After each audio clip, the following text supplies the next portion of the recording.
અને આપણો સમાજ સુખી તો છે એ વાત ફાઇનલ છે. હા, નહીતર ઘરના લીન ન નીકળે. અને ઘરના બેઠા હોય ને કોઈ દાંત કાઢે એમ, હે દાંત કાઢીએ કઈ રામ રામ કરો એ તરત ન્યાલી કે હું હી કરો. હું ક્યાં દાંત કાઢું, ભગાભાઈ દાંત કાઢે. અને એક તમે જોજો, બેનો ભેગા થાય ને ત્યારે એક વાત તો 100% કરે. બેનો ભેગા થાય ને એ તમને કોઈ હવે તો નથી લેતા કોઈ ગયું. હવે તો આ દીકરીઓ 1.5 વર્ષ જીવાયું મારા, કારણ કે ઘણો ખરો ઘર કવી ગયું, કૂટવાનું આવી ગયું, જાડા ઓઠણા આવી ગયા, લાજુ કાઢવાનું તો હોય જ નહીં. આ કૂટવાનું ગયું ને એમાં 50 વર્ષ વધારે જીવશે. આપણે અડજુ ડોઈશું તો કૂટીને ગઢિયું થઈ ગયું. પછી હું બોલજો મારો રામ જાણે ધડા ધડી. પણ હવે બહુ રેડી પાછા ચડી ગયું બધું.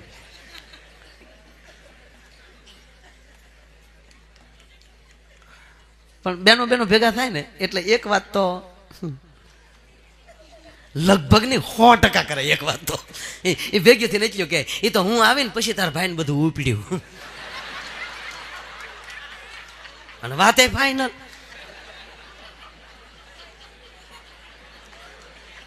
એ તો અત્યારે ભલે ને રૂપિયા ઉડાડે પણ એ તો અહીંયા છે ને પણ આવ્યા તે દી રિક્ષો લઈને આવ્યા હતા. 4 ગાડા હતા, કોઈ નહોતો દાદો તે લબરિયા જોડા પહેર્યા હતા. હા, એ તો હું આવી પછી ઉપડ્યું ભાદરકા બાપુ.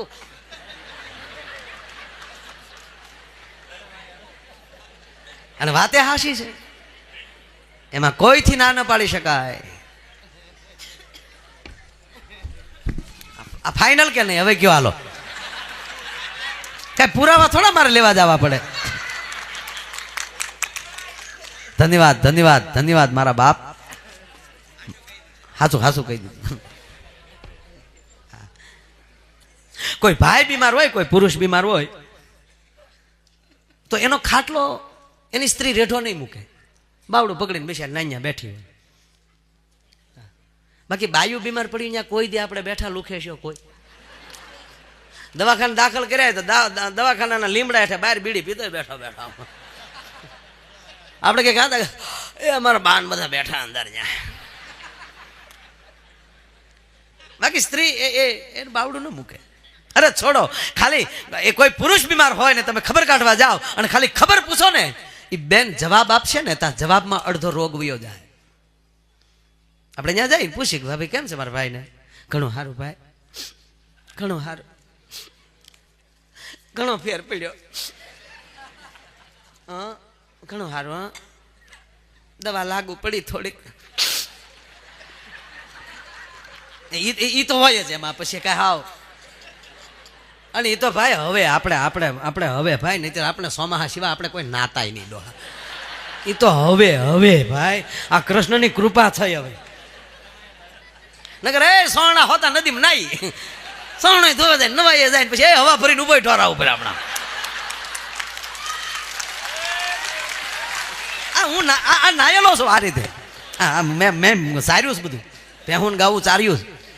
હા, એ તો હવે બેન આ બિસ્લેરીના પાણી, નહીં આમ જુઓ તાવ નહોતો આવતો.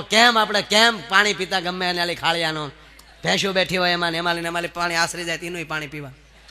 હા, પી દીધું. જેટલા માલધારાને પૂછ્યું. અરે છોડો, આજુબાજુમાં પાણી ન હોય, ધણહેરમાં આપણે ચારતા હોય, પછી વાસણે ન હોય પાણી લાવવાનું, તો કરવાનું શું? આ ફાળિયું હોય એ ઓલો લેતો જાય અને એ ફાળિયું પલાળતો આવે અને પછી આવી અને નીચોવે એ પાણી. કોઈ દી ચિકનગુનિયા જો નહીં. જેને બહુ શરીરની ખબર પડતી હોય ને એ બહુ બીમાર હોય. આમ કરીએ તો આમ થાય, આમ કરીએ તો આમ થાય. આ ગાંડાને કોઈ દી પાટા નો બંધાય તો રૂજ આવી જાય. શું કામ? એને દેહની ખબર જ નથી, એટલે ઓલો એનું ટોટલી ધ્યાન રાખતો હોય. એમ બધું તમે કૃષ્ણના ભરોસે મૂકી દો, બધું રેડી થાય. નાઈ છે સારું છે, નહીતર હું તો બાળકોને જોઉં રાજી થાવ. મારા આ બાળકોએ હું પૂન કર્યા છે આ ટાઈમે જઈને. આપણે અવડા તો હતા મરી ગયા ખાખી સડીયું પહેરી. ભણવા જતા તો એકડે મિનિટ અહીંયા તો રૂપાના પતરા છોડ્યા હોય એમ.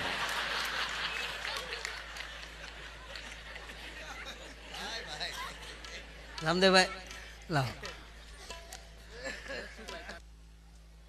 સ્ત્રી જેટલી ભાવના પુરુષમાં ન હોય, સ્ત્રી જેટલી દયા પુરુષમાં, 7 લક્ષણ. સ્ત્રી જેટલી દયા પુરુષમાં ન હોય, સ્ત્રી જેટલો વિવેક પુરુષમાં ન હોય,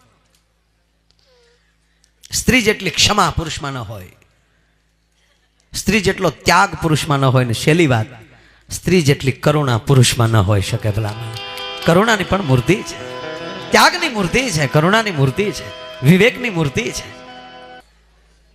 એક વાત નક્કી છે, આ દેશ છે એ શક્તિનો દેશ. જેની પાસે શક્તિ ના હોય એ માણસ કઈ કરી ન શકે. અને ભગવાન કૃષ્ણને જ મારે સાક્ષીએ રાખે. અને એક વાત કરવી છે. ભગવાન કૃષ્ણ એક ગીતામાં બોલ્યો છે, 7 લક્ષણ સ્ત્રી માટે દેખાડ્યા છે ભગવાન કૃષ્ણએ. હે અર્જુન, સ્ત્રી જેટલી શક્તિ પુરુષમાં ન હોય. એ ક્યારે કહે છે આ બધું? કે જ્યારે દાદો ભીષ્મ જ્યારે હામ આવવાના હતા ત્યારે ભગવાન કૃષ્ણ કહે છે અર્જુનને કે અર્જુન, હવે તને એક દિવસ, તારે એક રાત છે તારી પાસે, કાલે દાદો ભીષ્મ આવે છે, ત્યાં તારે શક્તિની જરૂર પડશે, માટે તું માની પ્રાર્થના કરી. અરે કે પણ તું નારાયણ પોતે હોવાથી તું મારે હારે છો. ત્યારે કૃષ્ણએ કીધું શક્તિ વગર ન ચાલે.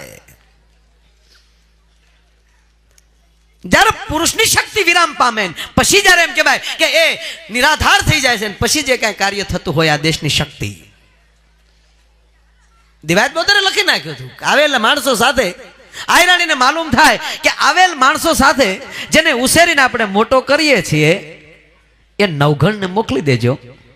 નીચે એટલું જ લખ્યું હતું, આયરાણી રાહ રાખીને વાત કરજો. આ લખાઈ ગયું, પુરુષે લખી નાખ્યું, પણ અમલ તો આ દેશની માને કરવાનો હતો. અમલ છે એ આ દેશની શક્તિને, દેવાત બોધરને જ્યાં સુધી આમ હયું થડક ઉથડક થતું હતું, મગજ ફરતું હતું કે સમજણ પડશે કે કેમ થાય, શું થશે, સમજાય જશે કે શું થશે. અને કહેવાય છે કે સીઠીને વંચાણી અને પંક્તિ વાંચી લીધી, આયરાણી રાહ રાખીને વાત કરજો. સાહેબ મારીને તમારી જનેતાઓની કોઠા હૂતો જો તમે. એક જ ખાટલામાં નવઘણ અને એમ કહેવાય ઉગો બે હુતા છે. હવે નવઘણ જાગી ન જાય અને ઉગાને એકલાને જગાડવો છે. એ કઈ રીતે જગાડતી છે માં? ઉગા ઉભા થાવ બેટા, તમારા બાપુ બોલાવે છે. એમાં નવઘણ સેજ હવળી જાય, માં હાથ કરતી બંધ થઈ જાય. એ સાહેબ પેટના દીકરાને, મારે ટૂંકી વાત આપ જાણો છો એ પ્રસંગ, પણ પેટના દીકરાને હણગારીને જ્યારે મોકલ્યો છે અને માણસો જ્યારે ઉગાને લઈને આવતા હતા, દેવાયત બોદર જોઈ ગયા પેટના દીકરાને હણગારીને લાવવામાં જોઈ ગયા. અને તેથી ખમકારા મળ્યો તો દેવાયત બોદર કરવા, વાહ હૈરાણી ત્યાં જ મારું ખોરડું ઉજાડ્યું, વાહ હૈરાણી ત્યાં જ મારું ખોરડું ઉજાડ્યું. નહીતર અત્યારે એમ કહે કે ભાઈ એવું કોઈને કીધું હોય કે આપણો પેટનો દીકરો દે, અરે મારે કાંઈ હું તો વિજય મારા બાપને ઘેર મારા ભાણિયાને લઈને, તો ઇતિહાસ ના બન્યા હોત. જ્યાં પુરુષની શક્તિ વિરામ પામી જાય અને પછી જે કઈ શક્તિ કાર્ય કરતી હોય આ દેશની સ્ત્રીની શક્તિ. આ કૃષ્ણની પાસે રાધા ન હતો, કૃષ્ણને કોઈ યાદ ન કરતો. ભગવાન રામ પાસે માં જાનકી ન હોત તો રામાયણ કોઈ વાંચતું ન હોત. એટલે સ્ત્રી જેટલી શક્તિ પુરુષમાં ન હોય, ભગવાન કૃષ્ણ બોલ્યો. સ્ત્રી જેટલો વિવેક પુરુષમાં ન હોય. પણ જસુભાઈ કીધું એમ કે એ કડવી ટીકડી તો છે જ, એ નરવી બહુ હોય. એટલે પરસ્પર એક ભાવ વધારો અને એક પોતે મેં પહેલા કીધું ને કે આપણે અમુક કુળમાં અવતાર આપણો જન્મ થઈ જાય ને એ મોટા મોટી ભેટ છે. નગર ગોધરા બાજુ જન્મ્યો હતો, ગટરું ગાળી ગાળીને મરી ગયા વડો.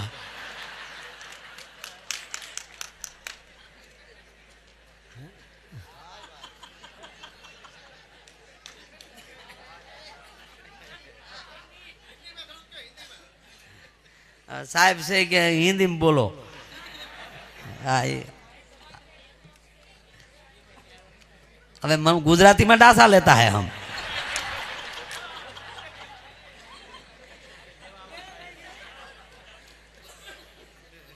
હવે 4 જણા હાટું હિન્દી બોલું ને 1 લાખ ને ક્યાં જવું?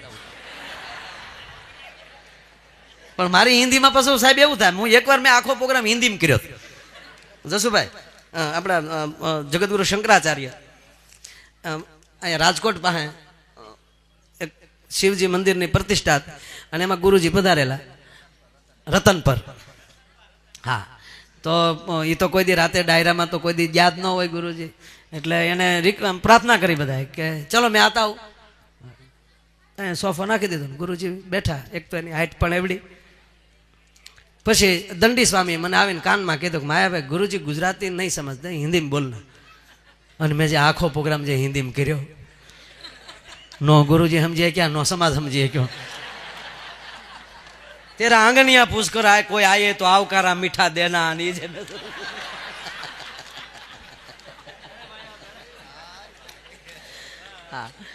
मानवी के पास है कोई मानवी न आए,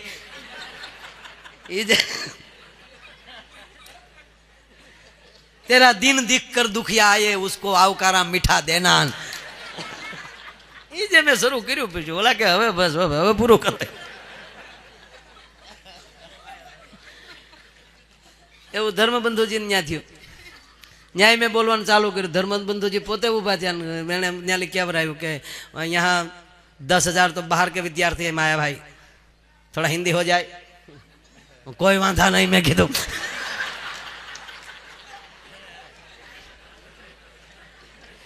નહીં, આમાં આપણી ભાષાઓ એવી છે ને. આજ થોડીક માતાઓની પણ હાજરી છે, એટલે 20-20 મેચ ઓછા દડામાં રન જાદા કરવાના. એટલે સોરી, મને સમજવાની કોશિશ કરજો. હા, પણ મૂળ વાત કે એ મજા આવે છે. વાત મૂળ કરતો હતો ત્યાં વહી આવું કે સમય કાલ હાથમાં લઈ વયો જાય. વયો જવાનો છે ફાઇનલ છે, પણ એવી કંઈક કરણી કરીને જાઉં ને તો મજા બહુ આવશે. એટલે મને નાજીર યાદ આવે કે કોઈ આયે કોઈ જાયે ये तमाशा क्या है, समझ में कुछ नहीं आता ये दुनिया क्या है. કોઈ જન્મે કોઈ મરે, આ બધું છે હું, પણ आने वाले चले जाते हैं वापिस, लेकिन जाने वाले नहीं आते, ये तरीका क्या है. જન્મે મરે છે, મરે કોઈ પાછા નથી આવતા. કોઈના ગામમાં 300 વર્ષ પહેલાનો કોઈ ભાફલો આવ્યો તો એડ્રેસ આપો, મફત ડાયરો કરો.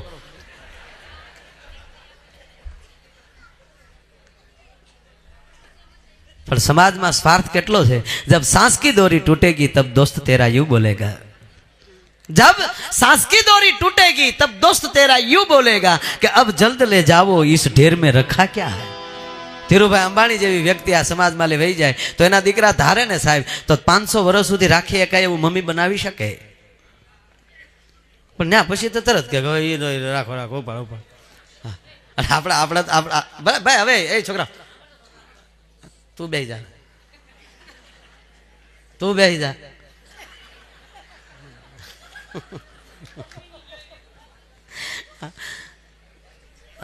મેં તમને કીધું ને કે તમે ઊભો ન થવા દેતા એમ. અને થોડાક આગળ વહી આવો, સહેજ આગળ વહી આવો. હા, બે ભાઈ 2-3 એટલે હું પાછળ ઓલું ન થાય. હવે બરાબર છે.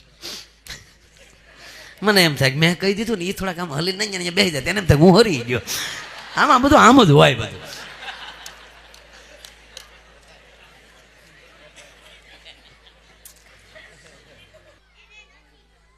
હવે એક સમજાતું નથી કે એ એટલો બધો ભરોસો કરનારો અને એટલા બધા આપણે એ આહિર સમાજ આજ આપણને હારી સોસાયટીમાં ભાડે મકાન કોઈ ન આપે.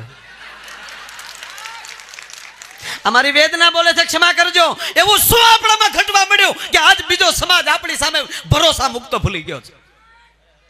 અને આપણે એમ કે અમે ઉજળિયાત સમાજ સિવાય રાખતા નથી, તો આપણે ઉજળિયાતમાં પણ વયા ગયા. મારા યુવાનોને ખાસ કહું છું મિત્રો, વડીલો જે જીવી ગયા આપણે તો નહીં જીવી શકીએ, એ કાંઈક ખુમારીથી જીવ્યા હતા. પણ આ યુવાનોને એટલું કહું કે હવે એવી સાપ ઊભી કરો કે આયરના દીકરા ભેગી ભાગીદારી રાખવામાં કોઈ દી વાંધો ન આવે. એની ભેગા ભાગીદારે થઈ જાઉં ને તો કોઈના બાપની તાકાત નથી કે એ કોઈ બીજો માણસ પણ આપણો સાળો કરી શકે. બસ એવો ભરોસો, વાહ વાહ તો પછી કરજો, એવો ભરોસો ઊભો કરો યાર. વાહ વાહ મોયાભાઈ જામી ગયું, જામી. રિઝલ્ટ આવે ત્યારે જામ્યું કહેવાય, એનું પરિણામ આવવું જોઈએ. ભગવાન શંકરની સમાધિ ખોલાવવા માટે દેવતાઓએ જ્યારે કામદેવને મોકલે છે અને ભગવાન શિવની સમાધિ તોડાવે છે અને કામદેવને બાળીને ભસ્મ કરે શિવ, અને કામદેવ જેવો બળી જાય એટલે એની પત્ની રતિ, એ રતિ આવી અને ભગવાન શંકરને એમ કહે કે મારા પતિનો શું દોષ હતો એને તો દેવતાઓએ મોકલ્યા હતા અને એને તમે પ્રભુ બાળી દીધા. હવે હું કોને આધારે જીવું? હવે મારો પતિ મને ક્યારે મળશે? અને તેથી ભગવાન શંકરને કરુણા ફૂટે છે. કરુણાનો તો આધાર છે જ. કરુણાનો અવતાર છે. કપૂર ગૌરમ કરુણાવતારમ સંસાર સારમ ભુજગેન્દ્ર હારમ સદા વસંતમ હૃદયારવિંદે ભવમ ભવાની સહિતમ નમામી. એ ભગવાન શંકરને એમ કહેવાય એ કરુણા નિધાનને કરુણા ફૂટી માથે હાથ મૂકીને એટલું કીધું, બેટા મને માફ કરી દેજે દીકરી, પણ તારા પતિને મેં બાળી દીધો છે. પણ આજ કૈલાસના ખોપરા ઉપર બેઠેલો શંકરને આ સમાજ કેટલો વાલો હશે, મારું કહેવાનો અર્થ.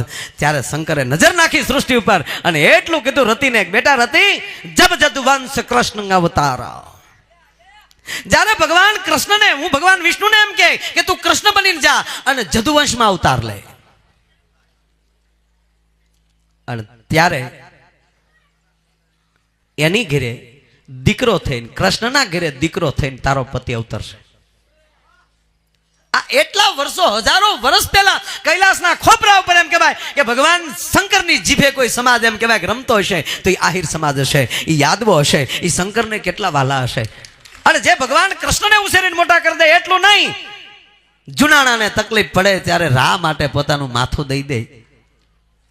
અને એ રાજાને અને એમ કહેવાય કે એ મહારાણી નહીં પણ દેવાય બોદરનું આયરનું એક ઘર દેખાય નજર સામે કે ન્યા મોકલી ગયો મારા દીકરાને. આ સમાજ ઉપર ભરોસો કેટલો હશે તમે કલ્પના કરો યાર, કેટલો એને ભરોસો છે. એ મથુરાની જેલમાંથી હુંડલો નીકળી જાય તો ભરોસો હોય કે નંદને નેહડે પગાડી ગયો. કંસના બાપની તાકાત નથી કે એમ કહેવાય કે નંદને નેહડે જઈ શકે.